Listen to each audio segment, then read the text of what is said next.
Bienvenue dans la preuve par 3, L'émission où on débat, échange, expose sur des sujets qui nous questionnent. sans prétention de détenir un savoir. On vous partage le nôtre. Charlotte, tarologue, animatrice animée, elle seule connaît le mystère des sujets débattus. Laurine, un brin de malice et une vision ancrée de l'énergétique. Là où il y a de la vie, il y a de la magie. Charlotte Girard, électron libre, laisse la vie s'exprimer à travers elle et accompagne son œuvre par le corps. Bonjour à tous, bienvenue dans ce deuxième rendez-vous, ce deuxième épisode de la preuve par 3. Vous avez choisi le thème de ce deuxième épisode. Malheureusement, nous avons eu un petit souci technique et nous avons dû le réenregistrer. Bonjour les filles, comment allez-vous ? Salut, super, en forme, très contente de vous retrouver. Bonjour, ça va super, nickel, hein, on est content d'arriver à tourner cet épisode. Enfin. Alors, le sujet de ce deuxième épisode, qui n'est plus un secret pour vous, c'est le sujet des pensées. Donc, je pense que vous y avez pensé pendant tout ce temps.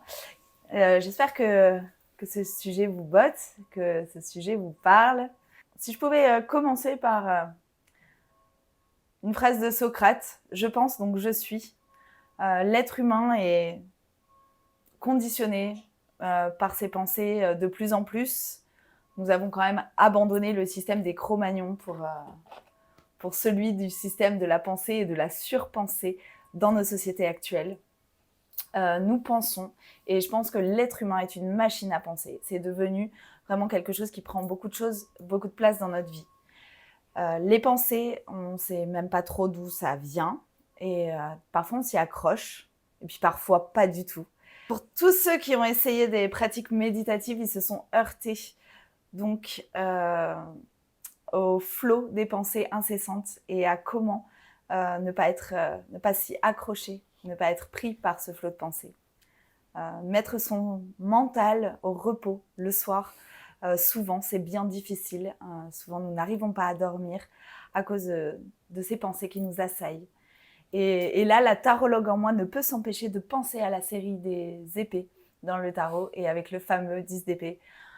Pour vous illustrer un peu ça, c'est vraiment quelqu'un qui se fait poignarder par toutes ces épées et ça reflète vraiment ce mental qui vient nous assaillir comme ça.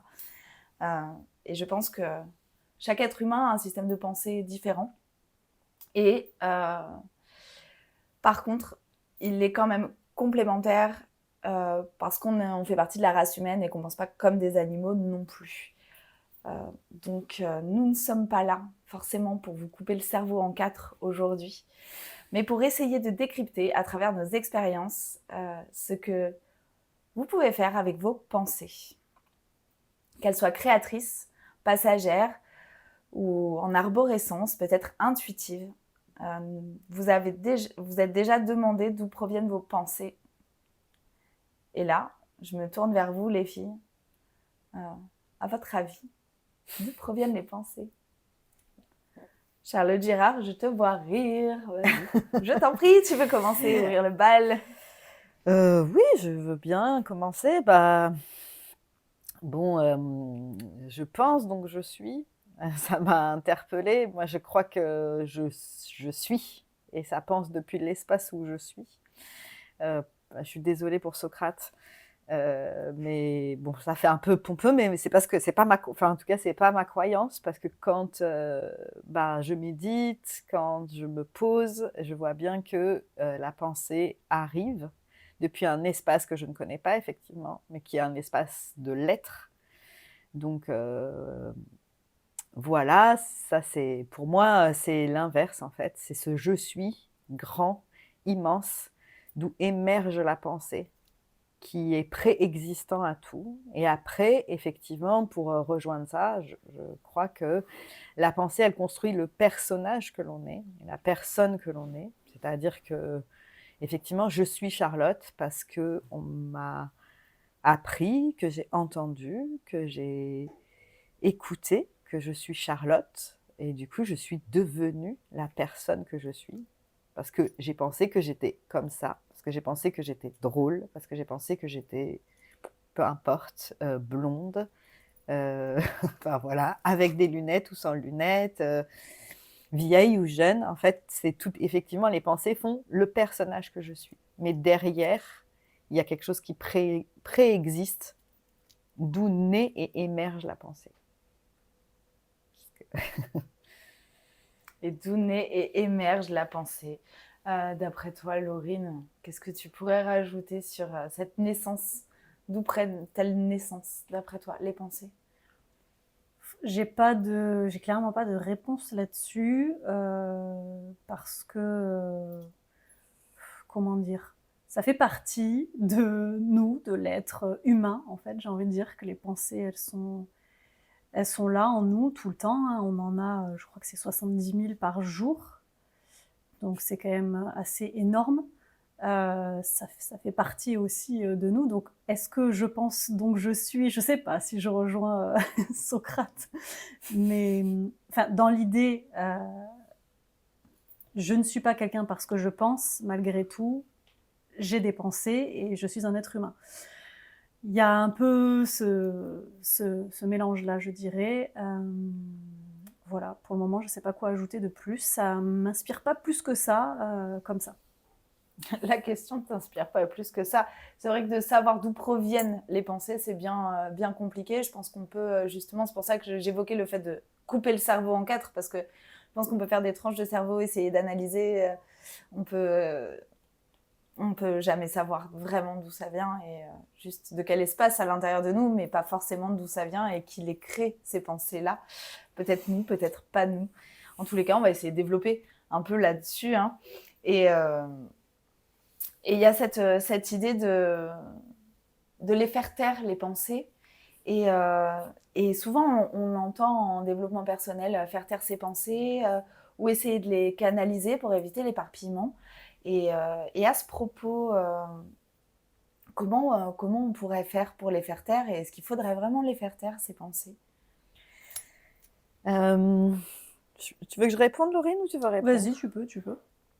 Moi, j'avais déjà c'est-à-dire que moi, je fais un exercice de justement observer d'où vient la pensée.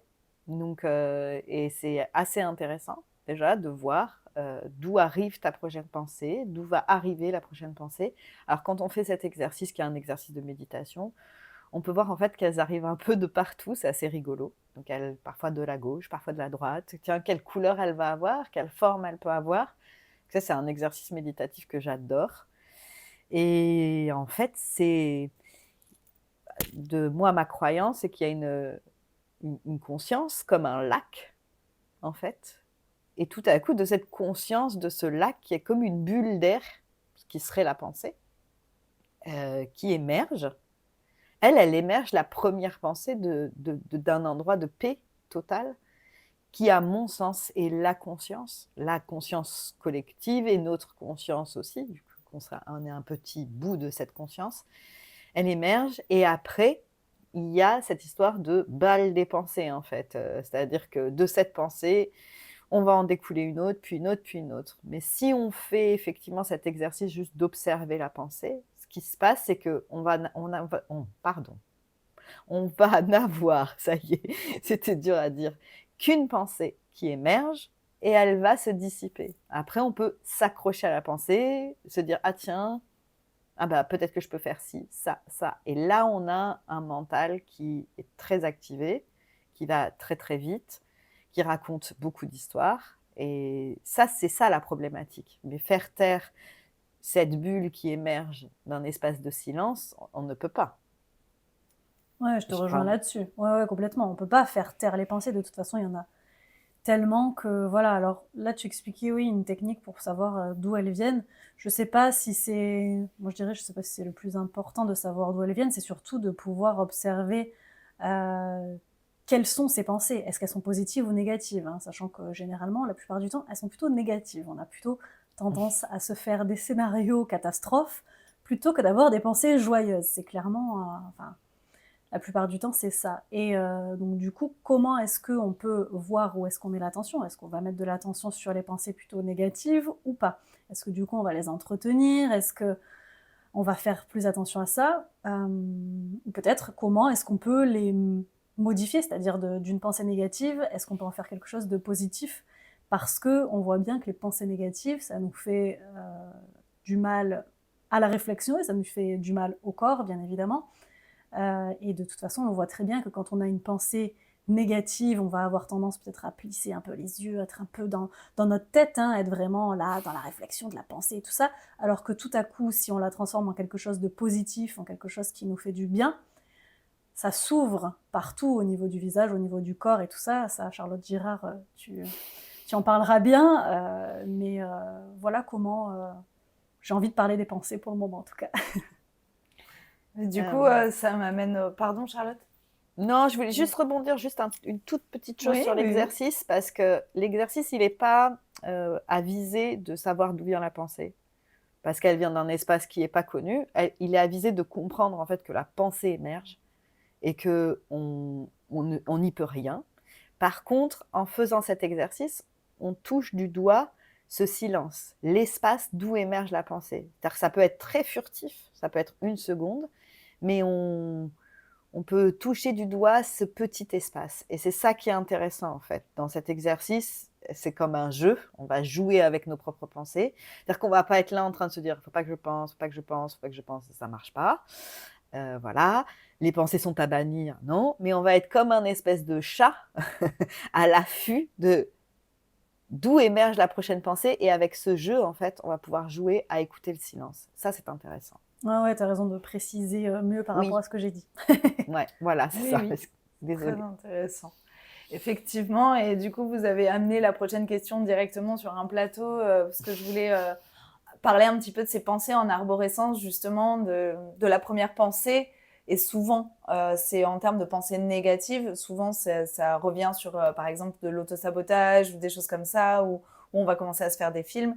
Et il y a cette première pensée qui arrive, et après, touk, touk, touk. Et du coup, je voulais qu'on parle un petit peu de ces pensées en arborescence, de comment on fait pour peut-être essayer de ne pas surenchérir et tout ça, et tout ça.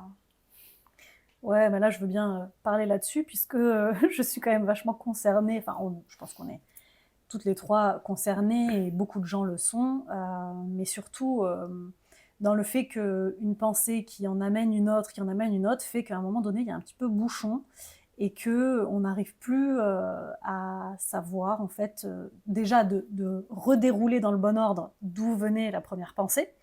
Donc je pense que déjà, ça peut être bien quand on part loin. Alors, il faut réussir à un moment donné à s'en rendre compte qu'on est parti loin, mais il y a toujours un moment où on y arrive, on se dit « Attends, mais j'étais où là au début? C'était quoi la première question ?» Et de se demander est-ce que tout le déroulé derrière avait de l'importance finalement. Aussi bien est-ce que ça avait de l'importance maintenant que est-ce que ça a de l'importance tout court.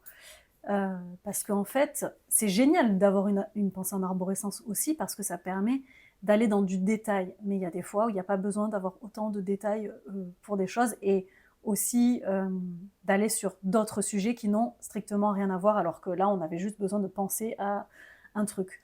Donc pour revenir, forcément il y a toujours un moment où on revient, donc revenir à sa pensée initiale et repartir de quelque chose peut-être justement de plus positif, d'aller voir au niveau de sa pensée ce qu'on peut aller comprendre de cette pensée, qu'est-ce qu'on veut y mettre derrière, je dirais. Épurer au final, Ouais. parce que des fois on s'en rajoute, et finalement là tu parles presque d'épurer le fonctionnement, le mécanisme, on va dire, pour réussir à arriver à l'essentiel et ne pas se surcharger avec ses pensées en arborescence, finalement. Charlotte, tu veux réagir sur l'arborescence des pensées? C'est vrai qu'avoir une pensée en arborescence, c'est pas hyper simple, hein. Voilà, on connaît toute la problématique d'une pensée en arborescence. Enfin, moi, j'ai mis, je sais pas, je sais que j'ai appris, je crois que j'avais 40 ans ou 37 ans, je me rappelle plus. Un jour, on m'a dit, mais en fait, les gens qui n'ont pas une pensée en arborescence pensent comme sur une corde à nœuds, une pensée après l'autre. Alors ça a été la découverte pour moi dans mon monde, parce que moi, je croyais que tout le monde pensait dans tous les sens partout. Et c'est très fatigant et c'est très épuisant. Et la seule et unique chose que j'ai trouvée à ce jour pour justement revenir à l'essentiel, c'est la méditation, la marche, la pleine conscience en fait. de s'offrir des temps en conscience, en connexion avec le corps. C'est faire sa vaisselle enfin moi j'adore faire ça, faire la vaisselle en sentant l'eau qui coule sur les mains, le geste qu'on fait, le bruit du savon, voilà, d'être vraiment ou manger aussi, j'aime bien manger en goûtant vraiment, peut-être voilà, enfin plein de petites choses. Marcher en mettant un pas après l'autre, voilà, ça pour moi, c'est la seule chose qui fait que la pensée en arborescence, elle n'est pas envahissante. Parce que c'est envahissant sinon, ça ne s'arrête jamais Ouais, c'est l'instant d'aller. présent. C'est l'instant présent. On ne prend pas assez le temps de faire toutes ces choses dont tu parles là. Quand quelqu'un fait la vaisselle, il va penser à est-ce qu'après, il faut que j'aille étendre la machine, et puis il faut aller chercher le petit à l'école, et puis j'ai pas fait ci, j'ai pas fait ça. Et en fait, c'est ça qui crée des pensées constantes, et pour le coup, qui sont alors ni positives ni négatives, mais qui font partie du quotidien. Mais en fait, on n'en a pas besoin. Là, à l'instant présent, je suis en train de faire la vaisselle. Alors oui, on peut trouver ça pénible, mais ça peut être aussi un moment de silence, comme tu en parlais tout à l'heure, Charlotte Girard, de silence, de ok, là en fait, ça va quoi, je suis là, je suis en train de faire la vaisselle. De toute façon, il va falloir y aller tout à l'heure chercher le petit. De toute façon, tout à l'heure, je vais le faire, d'étendre ma machine. Donc à quoi ça sert d'y penser maintenant? Voilà. Ça sert, je pense, au système qui a besoin de fuir, en fait. Parce que quand on revient à notre propre présence, on revient à notre corps, on revient à ce qui se passe à l'instant T, et de là peuvent émerger des émotions qui sont plus ou moins confortables, qui sont plus ou moins agréables. Et donc cette fuite en avant dans la pensée très très active, elle aide à ça, à ne pas connecter à nos émotions. Parce que souvent, dès qu'on s'arrête, il y a plein de gens qui disent non mais moi, quand je médite, j'ai envie de pleurer. Bah super en fait, génial, magnifique. C'est quoi le problème? Il y a ça, mais il y a aussi que la pensée peut nous faire avoir des émotions, elle aussi, hein, d'ailleurs. Parce que la pensée, elle va être soit dans le passé, c'est-à-dire les scénarios de « j'aurais dû faire ça »,« ah, j'ai pas répondu comme ça à telle personne »,« ah oui, tu te rappelles quand il s'est passé ci, ça ». Ça peut ramener des émotions aussi. Donc en fait, tu es dans de l'émotion, mais qui n'existe même plus. Ou dans le futur de « oh là là, qu'est-ce qui va se passer ?» et machin et tout ça. Et donc tu es dans une émotion plus d'angoisse, d'ailleurs. Au lieu d'être dans une émotion de l'instant, c'est-à-dire que quand tu es en méditation, comme tu disais, où tu vas avoir des pleurs, mais ça va être des pleurs de l'instant. C'est-à-dire ça vient me toucher à l'instant vraiment quelque chose, et non pas parce que je pensais à avant ou après. Mais c'est une forme de contrôle en fait, de surpenser, parce que c'est quand même, ça nous guide, enfin il y a une illusion du mental qui crée que on va où on veut, un peu. On pourrait genre choisir l'émotion. Bon, voilà, je rebondis vite fait en disant ça, mais voilà. Ça crée une émotion qui est peut-être hypothétiquement contrôlée. Ce qui est faux, mais voilà. Ouais. Je ne sais pas si c'est clair. Ouais, carrément. Oui, c'est clair. C'est très clair. Je voulais emmener un petit peu le sujet sur la neuroatypie aussi, les troubles de l'attention, avec ce sujet des pensées, et avec ces pensées en arborescence du coup, parce que c'est quand même un des symptômes, entre guillemets, des neuroatypiques, et c'est un des premiers trucs qu'on voit. Et du coup, bon, vous avez déjà donné pas mal de tips, mais je voulais peut-être que vous en avez d'autres, et vous pourrez encore nourrir nos auditeurs avec des tips ou tout ça pour peut-être ceux qui ont des ados neuroatypiques, ou même des adultes neuroatypiques. On connaît tout le sujet très très bien, toutes les trois. Donc qu'est-ce que vous pourriez nous partager sur la neuroatypie, peut-être vos propres expériences, effectivement, ou des expériences vécues ou avec d'autres personnes? Charlotte Girard, peut-être? Bon, c'est sûr que la neuroatypie. Mais oui. Donc bon, bah moi je vis dans une famille neuroatypique, faut savoir, on est tous neuroatypiques chez moi, donc oui, effectivement, avec des étiquettes, TDAH, HPI, enfin voilà, 10 et tout le bazar là. Donc, on est plein d'étiquettes collées partout. Voilà, en dehors des étiquettes, et ben, en réalité, et je vais le redire, je n'ai pas d'autre réelle solution que ben, déjà, de numéro 1, ne pas culpabiliser si ça pense trop. Ça pense trop et on ne le fait pas exprès parce que notre cerveau fonctionne comme ça, on est câblé comme ça. Après, numéro 2, essayer de s'offrir du temps de calme et de présence. C'est hyper difficile pour les neuroatypiques, surtout dans le cadre du TDAH. C'est-à-dire que le cerveau a envie d'être nourri, nourri, nourri, nourri. En fait, moi, j'ai l'impression que c'est comme l'histoire d'une addiction au sucre. C'est ce qui me vient. C'est-à-dire que HPI, c'est un cerveau qui a besoin d'être nourri. TDAH, c'est un cerveau qui a besoin d'aller un peu partout et qui est dispersé par beaucoup de choses. Et donc, ces cerveaux-là, en même temps, il faut les nourrir. Et en même temps, si on nourrit trop, ça devient une drogue qui disperse. Moi, j'ai vraiment ce sentiment-là parce que c'est vraiment ce que j'ai vécu. D'avoir des multiples écrans partout, de lire 4 livres en même temps, de pouvoir écouter 18 conversations en même temps. C'est-à-dire qu'à un moment, moi, j'étais quand même rendue à avoir des conversations avec une amie sur deux messageries différentes. Alors, ça peut être la messagerie du téléphone et la messagerie Messenger, WhatsApp, ne sais-je, 2 conversations séparées avec la même personne. Donc là, on est dans un stade où je pense que c'est gravos quand même. Enfin, je pense que c'est... Non, mais là, je pense qu'on est dans quelque chose qui est limite de... Ouais, limite de la drogue, de la pensée en arborescence. Donc ça, il faut savoir... Ok, on revient là. Il y a quand même une espèce de fuite du corps quand on fait ça. Il y a une fuite justement de l'émotionnel, de l'hypersensibilité qui est liée à la neuroatypie. Et c'est difficile, hein, c'est compliqué. Donc il ne faut pas, voilà, il faut pas culpabiliser, mais je pense que, je le dis souvent, s'offrir des respirations en fait, régulières. Peu importe, de 5 minutes, 1 minute, 3 minutes par jour, 10 secondes toutes les... Je sais pas, mais... Ok, je reviens, j'ai un corps. Je suis où? Je suis assise sur mon fauteuil. Voilà, parce que quand je suis là avec mon téléphone, avec 3 conversations, je ne suis pas assise sur mon fauteuil. Je suis ailleurs. Voilà, c'est peut-être déjà prendre conscience de ça. Je sais pas, Laurine, si tu es d'accord avec ça. Ou... Ouais, carrément. De toute façon, on a parlé de la méditation tout à l'heure, j'ai parlé de l'instant présent, c'est ça, c'est revenir à soi, à l'instant, là, maintenant.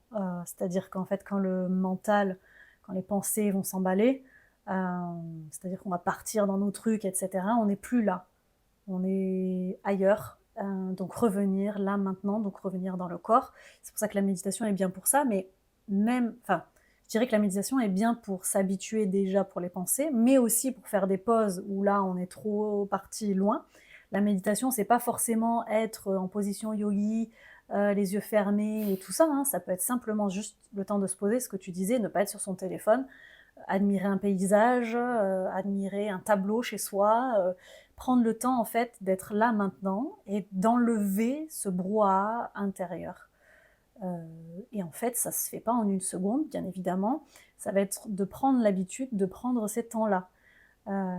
C'est-à-dire qu'au fur et à mesure du temps, je vais le faire une première fois en disant « Ah, ok, là, mon mental s'emballe, ok, je vais prendre un temps de méditation, de respiration, d'instant présent. » Et de le faire de plus en plus dans la journée. Et au fur et à mesure du temps, on va prendre l'habitude de faire ça. Charlotte, tu mets des petites notifications sur ton téléphone, c'est pour penser à respirer. Ou, Oui, oui, et puis je me rends compte aussi, je le faisais plus, j'avais arrêté. Puis là, j'ai eu une période, justement, avec le lancement de P3, tout ça, où mon mental il était bien, bien sollicité. Et du coup, je l'ai refait et je me rends compte de nombre de fois, enfin, je mets toutes les heures pour 1 minute. Et c'est super intéressant parce qu'il y a plein de fois où je ne l'ai pas fait. Hein. J'ai pas le temps, je suis dans ma voiture, ça sonne et je suis là, ah, tu vas encore rater Ah, bah, ta mince. minute. Mais bon, ça, si je le fais, bah, si je le fais que 3 fois, je le fais que 3 fois, c'est pas grave en fait. Mais c'est juste, déjà, j'ai conscience que, ah tiens, ça fait déjà 2 heures que je suis dans le flot de ma vie et que j'ai pas un espace pour respirer. Rien que ça, c'est énorme en fait. Même juste ça, ok, combien de fois par jour je peux prendre 1 minute pour moi dans ma journée pour respirer? Et là, on se rend compte en fait aussi de plein de choses, de comment, comment fonctionne notre vie, parce que tout ça, on ne le voit pas. Après, on est là, j'ai pas le temps, je suis fatiguée, je me sens pas bien, je me sens ci, je me sens ça. Et ouais, mais rien que de mettre un rappel, un réveil toutes les heures, c'est fou. C'est Et fou, encore, hein. moi, j'ai une vie qui me permet ça. Hein. Mais c'est fou quand même. On peut se rendre compte à quel point, justement, on a dans nos sociétés ce mental trop présent. Et là-dessus, je voudrais quand même qu'on définisse un petit peu, parce qu'on parle des pensées en général, parce que du coup, le sujet est très, très général, mais il y a cette notion de mental très présent, et ce mot-là est très, très présent, développement personnel, dans la spiritualité en général, et c'est presque devenu un ennemi, alors que c'est quand même ce qui nous fait aussi avancer, hein, nos façons de penser et tout ça. Donc j'aimerais bien qu'on revienne un petit peu sur cette notion de mental. Qu'est-ce que le mental? Est-ce que vous allez mettre une définition différente entre le mental et les pensées, ou pas du tout? Comment vous pourriez donner un petit peu une définition de ce que c'est que le mental et tout ça? Ah ouais, je l'ai évoqué un tout petit peu tout à l'heure, hein, Oui. que le mental et les pensées étaient corrélés. On écoute plus facilement notre mental, on nous a appris comme ça dans la société à écouter le mental. Donc du coup, on nous a appris finalement à écouter nos pensées, plutôt qu'écouter notre intuition qui est très furtive, qui se cache derrière le mental, qui se cache derrière les pensées, et qui vient plutôt nourrir notre âme.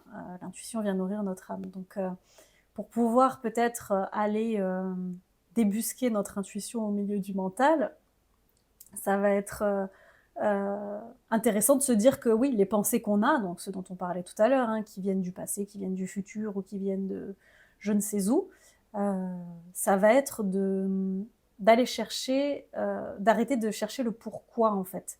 C'est-à-dire une pensée, elle va passer par là. J'ai une pensée, je pense à quelque chose, ah ben oui, mais je devrais faire ça parce que ça serait bien si je faisais ça, parce que ceci, parce que cela. Ou comme je disais tout à l'heure, il faut étendre la machine. Ah oui, parce que c'est important d'aller étendre la machine, parce que sinon après il n'y aura pas de linge propre, et puis du coup, nanana. Là, on part vraiment dans des trucs très au niveau du mental, quoi. Et est-ce que ça a de l'intérêt? Pas vraiment. Oui, ça existe, oui, c'est vrai, oui, c'est important que le linge soit propre, etc. Mais on n'a pas besoin d'y penser autant, en fait, d'y mettre autant d'attention.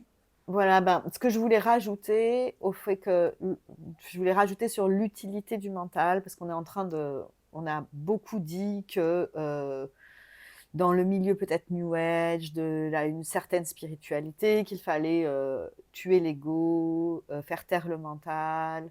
Et moi, j'ai pas cette vision-là. Le mental, c'est un corps à part entière. Moi, dans ma pratique, je considère 3 corps, le corps émotionnel, le corps physique et le corps mental. Je pense que le mental, il n'est juste pas utilisé à bon escient. Et c'est ce qu'expliquait Laurine aussi, mais je voulais le dire d'une autre façon pour que ce soit bien clair. Le mental, en fait, il a une utilité toute simple. C'est, je rentre dans une pièce, je vois qu'il y a une chaise, je peux la nommer. Ah, c'est une chaise, je vais m'asseoir dessus. Je suis, par exemple, cette pièce, admettons, c'est un restaurant, je suis au restaurant, il y a la carte du restaurant. Et je vais pouvoir, depuis mon mental, voir qu'il y a 6 plats, 10 plats. Il y en a un que je préfère, dire à ma copine que je préfère celui-là. et choisir ce plat, exprimer que je veux un filet de saumon au serveur. En fait, c'est ça l'utilité du mental, c'est de pouvoir exprimer avec des mots, classifier les choses, voir ce que l'on aime, ce que l'on n'aime pas, à la limite, voilà, et même ce que l'on aime, ce que l'on n'aime pas, je sais pas trop. Mais avoir des classifications pour pouvoir communiquer entre nous, mais moi je pense que ça devrait s'arrêter là. Voilà, ça c'est, à mon sens, c'est pas ce que je fais, hein, c'est pas ce que je suis en train de dire, mais voilà, de pouvoir dire les choses, leur donner un nom et communiquer entre nous. Et après, ça n'a plus grand intérêt. À mon sens, le reste n'aurait plus grand intérêt. Parce qu'après, c'est juste, ce qui serait idéal, c'est de pouvoir être dans l'instant, à chaque instant, et de se laisser traverser par la vie, exprimer ce qu'il y a à exprimer à cet instant avec les mots et avec l'aide du mental. Et là, du coup, on est vraiment dans l'intuition des choix, dans se laisser vivre, en fait. Se laisser être vécu. Et on n'est plus dans la pensée, justement, qui se répète, qui n'a pas d'utilité, ce que disait Laurine parfois, souvent, la plupart du temps. Voilà. Mais ça, j'avais envie de rajouter cette dimension. Le mental, il a vraiment une utilité, mais il prend trop de place, quoi.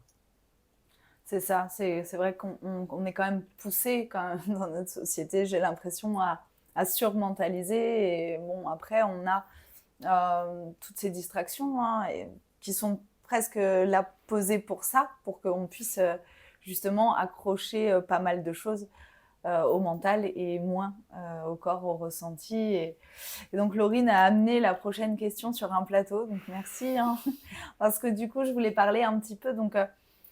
on a ces pensées qui sont analytiques, on a ces pensées, on a ce mental très présent, on a ces choses qui ne nous servent pas beaucoup et justement qui vont peut-être venir camoufler cette pensée intuitive.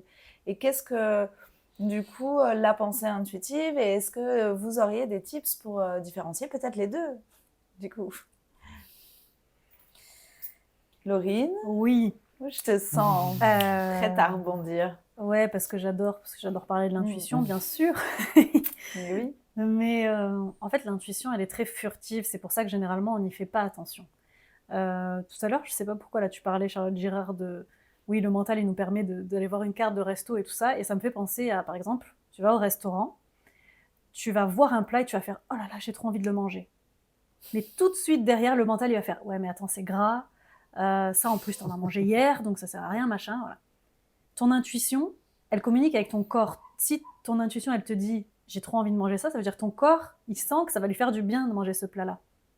Mais ton mental, parce qu'on t'a dit dans la société qu'il fallait pas avoir trop de kilos en trop, parce que t'es une femme, il faut pas manger trop riche, trop copieux, machin, toutes ces injonctions qui vont venir se corréler au mental et qui n'ont pas d'intérêt. Donc comment est-ce qu'on reconnaît l'intuition ? Généralement, je dirais déjà, ça nous met en joie. Il y a de ça, mais il y a aussi... comment dire ? Parce que des fois, on a du mal à le différencier avec la peur. Est-ce que c'est mon intuition qui me dit de ne pas aller là ou est-ce que c'est la peur qui me dit de ne pas aller là ?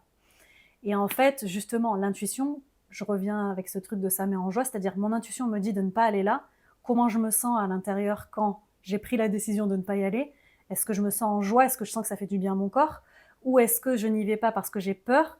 Et donc là, c'est le mental qui va dérouler avec les peurs. Et du coup, quand j'ai pris cette décision-là, je me sens pas très bien à l'intérieur parce que ouais, mais quand même, machin, tout ça, voilà. C'est vraiment très furtif, c'est délicat à comprendre l'intuition, comment elle fonctionne, je trouve. Malgré tout, il y a des petits curseurs comme ça qui vont être limite contraires à ce qu'on a l'habitude de faire finalement. Oui, et c'est souvent... non, mais je pense à ça, ça m'a fait sourire parce que l'histoire de la carte du resto, ça me fait trop rire. C'est souvent, en fait, la première pensée qu'on va avoir. On va se dire, derrière, qu'elle est débile, en fait. Moi on va se dire... Ah, tiens, peu importe, j'ai envie d'aller à la plage. Et la seconde d'après, on va dire non, mais t'es au mois de janvier, il fait froid. Alors que c'est peut-être à la plage il y aura personne. Alors que c'est peut-être à la plage qu'on va rencontrer quelqu'un avec qui on va discuter et on va avoir une idée de génie en fait. Voilà, bon, je sais pas, ou on va faire une super rencontre, ou alors on va respirer un grand coup et ça va être génial et qu'on avait juste besoin qu'il y ait personne. Mais on va se raconter derrière, non, cette pensée, elle est fausse parce qu'il fait froid, parce qu'on est au mois de janvier, parce que le plat, c'est gras, parce que, je sais pas, le saumon, comme je disais tout à l'heure, c'est un poisson pollué, peu importe, X ou Y chose. Et cette intuition, effectivement, elle est furtive, mais ça se développe en fait. Et tout le monde là, c'est juste l'histoire de dompter les peurs du mental, de dompter surtout la peur de passer pour un idiot, de passer pour quelqu'un d'un peu fou. Voilà. Et puis cette intuition, ce moment bref aussi, il est connecté à l'inconscient, c'est-à-dire que moi, je peux être connectée à l'inconscient, enfin, moi, je peux être connectée à l'inconscient de Laurine, je peux être connectée à l'inconscient de Charlotte, je peux être connectée à vos inconscients, mais je n'ai pas accès à mon propre inconscient. Et inversement. Donc, quand on a parfois des idées sur les gens, des premières impressions, ou quand on a une amie qui dit ah, il m'est arrivé ça, nanana, qu'est-ce que t'en penses? Pourquoi? Heu, la première chose qui vient, parfois, elle est complètement absurde. Elle n'a rien à voir parfois avec la discussion. On la tait parce qu'on se dit: «Ça n'a rien à voir, c'est complètement idiot», alors que c'était probablement la bonne information au bon moment que la personne, elle devait recevoir, donnée par son inconscient, d'inconscient à inconscient, en fait. Parce que donc ça, c'est comme ça qu'on développe aussi l'intuition pour soi, pour les autres. C'est de s'autoriser à dire des choses idiotes qui n'ont rien à voir, qui n'ont... C'est clair ce que je dis? J'ai l'impression que c'est Ah pas oui, clair. Ouais, bah, si, si. Ah bon, parce que des fois, en tant que tarologue, en tant que cartomancienne, et on va pas te contredire du tout avec Laurine, hein, ça c'est clair. Et si on peut peut-être résumer, pour synthétiser, c'est que, de ce que j'ai entendu, de ce que vous avez dit, de ce que je pratique et je ressens, c'est que cette pensée intuitive, c'est la pensée qui ne raconte rien. Et une fois que ça commence à raconter une histoire, quelque chose, histoire qui peut être enjolivée ou catastrophique, peu importe, hein, mais du coup, on arrive dans la pensée qui n'est pas intuitive et qui est plutôt mentalisée, finalement. Et du coup, bon, nous, c'est toute la difficulté de notre job, en fait, à toutes les trois. Hein, c'est vraiment d'apprendre à n'écouter que cette pensée intuitive qui ne raconte rien et qui est là pour être des fois absurde et pourtant tellement percutante pour la personne en face. Et voilà, quoi. Donc, au service d'eux, quoi. Elle est au service d'eux plus grand. Mais c'est pas facile, des fois, ouais. Non, on aime bien écouter. L'ego, pour moi, est au service justement du mental et l'inverse d'ailleurs. Et du coup, on aime bien écouter plutôt ce qu'il raconte que la première, souvent. Mais bon, il y a aussi cette notion, je voulais faire un petit passage par là des pensées qui deviennent créatrices et qui se matérialisent. Et justement, qu'est-ce que vous pouvez nous amener par rapport à ça, par rapport à vos expériences de est-ce que mes pensées sont vraiment créatrices? Est-ce que je peux vraiment créer un paradigme nouveau grâce à mes pensées ou pas du tout? Un paradigme, j'entends un nouveau monde, une nouvelle structure de vie, hein, pour expliquer un petit peu ce que j'entends derrière paradigme. Hein. Qui aimerait rebondir là-dessus, qui aimerait partager? Moi, je veux bien, parce qu'en plus, j'étais en train de penser aux croyances. Donc, voilà, ça va bien ensemble. J'aime bien, bien sûr qu'on peut créer un paradigme et un monde avec nos pensées, et parce que nos pensées, on va les entretenir. On va se mettre à y croire. Et ce qui fait que je suis Charlotte, comme je l'ai dit au début, c'est que je crois que je suis Charlotte. Parce que si je crois que je suis Nadine en fait. Si je crois que je suis Gertrude, je suis Gertrude. Je ne peux être Charlotte que parce que je crois que je crois en ça. Si demain je décide de m'appeler autrement et de croire, déjà, c'est un nouveau monde en fait. Et c'est tellement simple, mais c'est vrai. Il y a déjà ça, on est la somme de nos croyances. Donc si je crois que je peux tout faire, eh ben, je m'ouvre un monde des possibles, c'est-à-dire que je vais voir tous les possibles. Si je crois que je ne peux rien faire, je vais fermer. Et j'aime bien cet autre exemple aussi, très pratico-pratique, mais en fait, un enfant, quand il est petit et qui croit au Père Noël, il y a un monde entier qui existe, qui est le monde du Père Noël, où il y a un Père Noël qui vit au pôle Nord, où il vit avec des lutins, il a une mère Noël, il mange des gâteaux le 24, dans la nuit du 24 au 25, il boit le lait, il descend par la cheminée, s'il n'y a pas de cheminée, ça va être compliqué, il y a tout ce monde, et le jour où il arrête d'y croire, ce monde s'arrête, du jour au lendemain. Donc, sa pensée, elle est bien créatrice, et lui, il voit l'enfant, on le voit bien, il voit ce qu'il croit. C'est-à-dire qu'il voit que c'est vraiment le Père Noël qui a mangé les gâteaux, et que même, on peut voir qu'il a laissé des miettes parce qu'il est parti pressé. On peut voir plein de choses, on peut l'entendre. Moi, je me rappelle quand mes enfants ils étaient petits, on avait une cloche, et c'était la cloche d'un des reines du Père Noël. Elle était suspendue toute l'année, et je disais, si on y touche en dehors, c'est grave. Il n'y a que quand le Père Noël y vient, il sonne la cloche pour dire que les cadeaux sont arrivés. Et ça, c'était un truc, personne ne touchait à la cloche.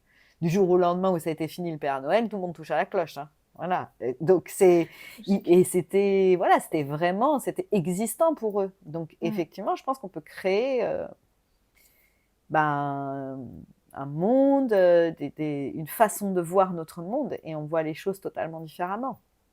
Après, oui, au-delà de ça, la pensée est créatrice, mais je vais essayer de répondre peut-être après la suite à Laurine. Non, je vais juste rajouter qu'en fait, c'est pour ça qu'il faut bien faire attention à quoi on pense et donc à quoi on croit.